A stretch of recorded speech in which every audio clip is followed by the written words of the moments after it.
O praise the lord, God's morning again. एक और बार दिल की गहराई से धन्यवाद, स्तुति, तारीफ और जयकार। इससे बेहतर और क्या, हमारी जिंदगी का सबसे बेहतर बात क्या है? We know our lord God almighty. हम जानते हैं हमारे प्रभु परमेश्वर को जो सर्वशक्तिमान है, उसके पास आना और उससे प्रार्थना करना। मैं जब यीशु में नहीं था, एक दिन मैं न्यूज़पेपर पढ़ता था। वैसे उस समय में ये ज़्यादातर टेक चीज़ें नहीं हुआ करती थी, टेक्नोलॉजी ज़्यादा नहीं थी। तो आपके पास क्या होता था, मैं बचपन में ही छोटे मोटे सेल, बैटरी, ये सब कुछ किया करता था। And I was in the place, मेरे फैमिली बिजनेस था, एक कपड़े की दुकान थी मेरे घर की, और मैं उस कपड़े की दुकान के लिए एक रिकवरी एजेंट भी था। लोगों को यहाँ जाता अपनी छोटी सी साइकिल लेकर। बड़ा मशहूर था मैं, क्योंकि हम लोग उन दिनों में धनवान हुआ करते थे। मतलब मेरे फैमिली में जब टाइम था, कोई घटी नहीं थी, लेकिन लोगों के पास जाता, लोगों से पैसे लेता, मांगता, बहुत कुछ करता। और मैं पढ़ने का आदी था, लेकिन नई चीज़ें, किताबें नहीं, ओके। और मैं नई चीज़ें देखना, पढ़ना, जानना, सीखना, इन बातों में मेरा बहुत मन था। मैं न्यूज़पेपर पढ़ता जाकर चाय की दुकान पर। वहाँ भी मुझे जाना होता था, क्योंकि दुकान के लिए चाय लेकर आना होता था। तो मैं एज ए हेल्पर मेरी फैमिली के लिए काम करता था। तब मैंने बहुत सारी चीज़ों को देखा, और उस जगह पर जब मैं वो अखबार पढ़ता था, तब मुझे अच्छे से याद है, अखबार पढ़ते समय और ऐसी बहुत सारी चीज़ें देखते समय मैंने लोगों को कहते सुना। और मुझे वो अभी भी याद है, वो छोटी सी दुकान जो कि एक दीवार के किनारे हुआ करती थी। उस दुकान में वो दुकानदार ब्राह्मण था, क्योंकि मैं ब्राह्मण हूँ। और उस ज़माने में ज़्यादातर लोग जाति, बिरादरी, समाज और इन सब बातों पर बहुत चर्चा किया करते थे। और ये सब हमारे बीच में भी था, क्योंकि मैं भी उसी पृष्ठभूमि से आता हूँ। और वहाँ पर एक सवाल हुआ करता था मेरे सामने, वो ये था सवाल कि मैं किस देवता की आराधना करूं, किसके पीछे चलूं, कौन सा देवता मेरा देवता होगा। और ये सवाल मैंने कई बार लोगों से पूछा, मैं किसको अपना ईष्ट मानूं, मेरा ईष्ट देवता कौन होगा। यूं तो बहुत से लोगों को नहीं पता, बहुत सारे ब्राह्मणों से अगर आप पूछ लोगे उनको भी नहीं पता, लेकिन मैं आपको बताता हूँ। अगर कोई ये पूछता है, क्या मैं लोगों से अक्सर पूछ लेता हूँ, जब लोग आते हैं मेरे सामने ना ब्राह्मण बन के, अरे मैं ब्राह्मण हूँ, तो मैं उनसे पूछ लेता हूँ, मुझे जवाब नहीं दे पाते। पूछ लेता हूँ कौन से ब्राह्मण हो, वो कहेंगे कुछ, मैं कहता हूँ कि मैं गॉड हूँ। अच्छा, अब अगला सवाल ये आता है कि कौन से गॉड। तो ज़्यादातर लोगों को ये पता नहीं है कि वो कौन से गॉड का नाम बताएं, मतलब उनकी जो गोत्र है, गोत्र का भी एक सब गोत्र है, वो कौन है, वो लोगों को नहीं पता। अच्छा, फिर मैं उनसे पूछ लेता हूँ कहाँ के हो, तुम्हारी निकासी कहाँ की है। उनके पास जवाब नहीं है, मैं वो जवाब दे सकता हूँ, मैं इंदौरिया गॉड जोशी हूँ। उसके बाद एक और चीज़ आती है जो बड़ी खास है, कुलगुरु कौन से हैं। 90% कोई जवाब नहीं दे पाता। मुझे पता है कि मेरे कुलगुरु कौन से हैं, गुरु व्यास, मतलब ये जिस पृष्ठभूमि से मैं आता हूँ। लेकिन बात सिर्फ इतनी नहीं है मेरे प्रियो। हमेशा से मैं ये सुनता आया हूँ, और ये कहा गया है कि तुम किसको मानते हो, तुम्हारा ईष्ट कौन है। देखिए, कुलगुरु जिसके होते हैं वो कुलगुरु को अपना ईष्ट मानकर चलते हैं, लेकिन साथ साथ अब लोगों ने कुलगुरु को छोड़कर देवताओं को अपना लिया है। और देवता का मतलब है वैसे उनके नज़रिए से गलत नहीं है।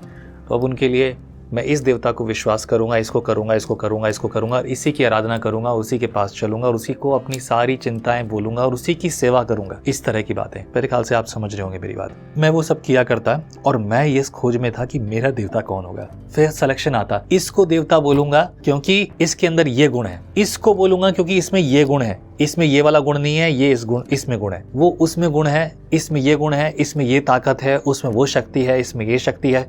अगर किसी को भूत सिद्धि करनी है तो इस देवी की आराधना करो। मैं नाम नहीं लेना चाहता अपने मुंह से, राइट, इसलिए नहीं कि मेरा मुंह जो है पवित्र शास्त्र के अनुसार परमेश्वर का नाम लेना के लिए, आराधना करने के लिए और परमेश्वर की महिमा के लिए है। तो उन शब्दों का उच्चारण मैं करूं वो ज़रूरी नहीं है। अगर ज़रूरत पड़े तो मैं लूँगा, लेकिन मुझे नहीं लगता कि फ़िलहाल ज़रूरत है, इसलिए मैं उनका नाम नहीं ले रहा हूँ। इसलिए नहीं कि कुछ और बात है, पर वचन के अनुसार इसलिए नाम नहीं लेना चाहता क्योंकि मेरा मुंह सिर्फ आराधना, स्तुति और प्रार्थना करने के लिए, वही बात के लिए इस्तेमाल होना चाहिए। लिखा है बाइबल में, तुम्हारे मुँह से उनका नाम तक ना निकले। तो जब ये बात देखें, तो अगर आपको याद मालूम है, तो इजरायली भी क्या कहते थे कि हम यहोवा का नाम अपने मुँह से नहीं ले सकते। तब उनके पास ये अधिकार नहीं था। They had a good fair, right, अधिकार तो था, लेकिन उनके पास एक अच्छा जो है डर था परमेश्वर का। आपके और मेरे जीवन में भी होना चाहिए वही डर। हम परमेश्वर का नाम व्यर्थ में ना लें, इसीलिए वो आज्ञा भी है व्यर्थ में ना लेना। आज भी लोग अपने ईस्ट को खोज रहे हैं, उन्हें ये समझ नहीं आता किसको पुकारें। आप और हम जानते हैं, पहचानते हैं, मानते हैं, अंगीकार करते हैं, सर्वशक्तिमान प्रभु यहोवा हमारी प्रार्थना सुनता है। यीशु मसीह के नाम से हम जो कुछ उससे मांगते हैं वो हमारे लिए पूरा करता है। हालेलुया। इस छोटी बात है, इससे बड़ा अनुग्रह और क्या चाहिए आपको। वैसे अनुग्रह बहुत हैं, पिछले कुछ अध्यायों में जो हम पढ़ रहे हैं यहाँ पर प्रार्थनाएं हैं। तो आइए अब पढ़ेंगे आज हम भजन 60 भजन के अंदर भी प्रार्थना हो रही है, छुटकारे के लिए प्रार्थना। और इस छुटकारे की प्रार्थना में हम और अधिक सीखेंगे, परमेश्वर हमसे बातचीत करे। और अब आज हम पढ़ेंगे भजन 60 यानी कि अध्याय 60 भजन संहिता का पहले वचन से मैं आपके लिए पढ़ रहा हूँ। हे परमेश्वर, तूने हमको त्याग दिया और हमको तोड़ डाला है। तू क्रोधित हुआ, फिर हमको ज्यों का त्यों कर दे। तूने भूमि को कपाया और फाड़ डाला है, उसकी दरारों को भर दे, क्योंकि वह डगमगा रही है। तूने अपनी प्रजा को कठिन दुख भुगताया है। तूने हमें लड़खड़ा देने वाला दाख मधु पिलाया है। तूने अपने डरवैयों को झंडा दिया है कि वे सच्चाई के कारण फहराया जाए। तू अपने दाहिने हाथ से बचा और हमारी सुन ले कि तेरे प्रिय छुड़ाए जाएं। जब प्रार्थना आती है ना, प्रार्थना हृदय की गहराई से आती है। भजन 60 में जो ये प्रार्थना है छुटकारे के लिए, इस प्रार्थना में अगर आप देखेंगे तो भजनकार यानी कि प्रार्थना करने वाला व्यक्ति अपने हृदय की गहराई से प्रार्थना कर रहा है।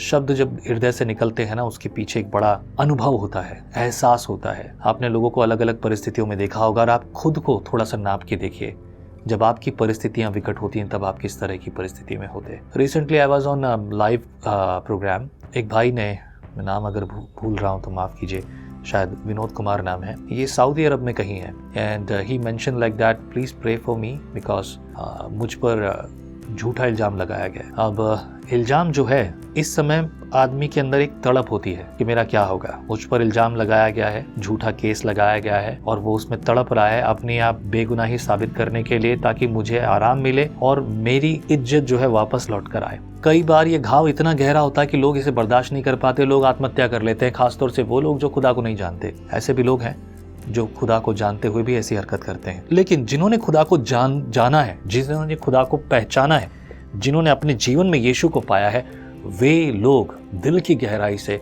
हर परिस्थिति में खड़े रहते हैं और विजय प्राप्त करते हैं, अगर उन्होंने कोई पाप नहीं किया है।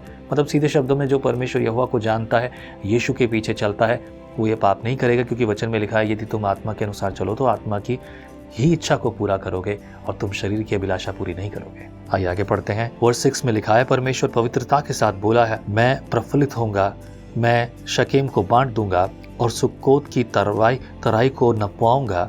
गिलाद मेरा है, मनशे भी मेरा है, और एप्रैम मेरे सिर का टोप, यहूदा मेरा राजदंड है। मोआब मेरे धोने का पात्र है, मैं एदोम पर अपना जूता फेंकूंगा। हे फिलिस्तीन, मेरे ही कारण जय जयकार कर। मुझे गढ़वाले नगर में कौन पहुंचाएगा? एदोम तक मेरी अगुवाई किसने की है? हे परमेश्वर, क्या तूने हमको त्याग नहीं दिया? हे परमेश्वर, तू हमारी सेना के साथ नहीं जाता। शत्रु के विरुद्ध हमारी सहायता कर, क्योंकि मनुष्य का किया हुआ छुटकारा व्यर्थ होता है। परमेश्वर की सहायता से हम वीरता दिखाएंगे, क्योंकि हमारे शत्रुओं को वही रौंदेगा। Hallelujah, praise the lord. ये था भजन 60 चैप्टर 60। एंड अगर आपको याद हो तो रिसेंटली एक स्टेटमेंट आया है, और ये स्टेटमेंट दिया है Benjamin Netanyahu, prime minister of Israel. उन्होंने कहा कि हर बात का समय होता है, बैठने का भी समय होता है, उठने का भी समय होता है, शांति से बैठने का भी समय होता है, युद्ध का भी समय होता है। That was very short statement and I am little bit elaborating it for you. वो स्टेटमेंट में कहा था युद्ध का भी समय होता है, बाइबल में लिखा है, और ये युद्ध के समय की वो बात कर रहे हैं कि अब युद्ध का समय है, अब बातचीत का, शांति का समय नहीं है, अब युद्ध का समय है। There are lot of people they say कि अब हमास के ऊपर युद्ध बंद हो जाना चाहिए, हमास के ऊपर अत्याचार बंद हो जाना चाहिए, and I am agree with this, बंद हो जाना चाहिए।